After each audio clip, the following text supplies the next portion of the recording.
शैक्षणिक जीवनात पुढील वाटचालीसाठी महत्त्वाचा टप्पा असलेल्या 12वीचा निकाल सोमवारी ऑनलाईन जाहीर करण्यात आला।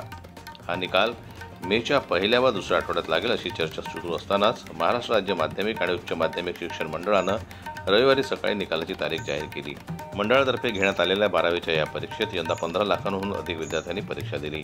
मंडळाच्या अधिकृत संकेतस्थळावर दुपारी 1 वाजल्यापासून निकाल जाहीर करण्यात आला। यात अमरावती विभागाचा 12वीचा निकाल एकूण 91.43% इतका लागलेला आहे।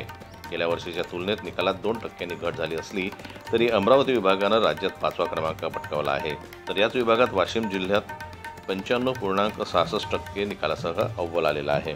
परंतु अकोला जिल्हा यंदाच्या परीक्षेत मागे राहिलेला असून त्याचा निकाल आहे 84.28%।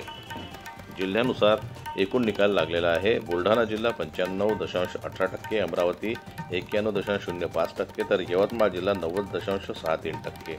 यंदा एकूण 1,46,418 विद्यार्थ्यांची नोंदणी परीक्षेसाठी झाली होती आणि त्यात 1,45,257 विद्यार्थ्यांनी परीक्षा दिली। त्यापैकी 1,32,814 विद्यार्थी उत्तीर्ण झालेले आहेत। शाखानुसार निकाल पाहायचा झाल्यास विज्ञान शाखा 97.69%, वाणिज्य शाखा 92.04%, तर कला शाखा 82.88% इतका लागलेला आहे। जनरल न्यूज करता अमरावतीहून संजय जावरकर यांची रिपोर्ट।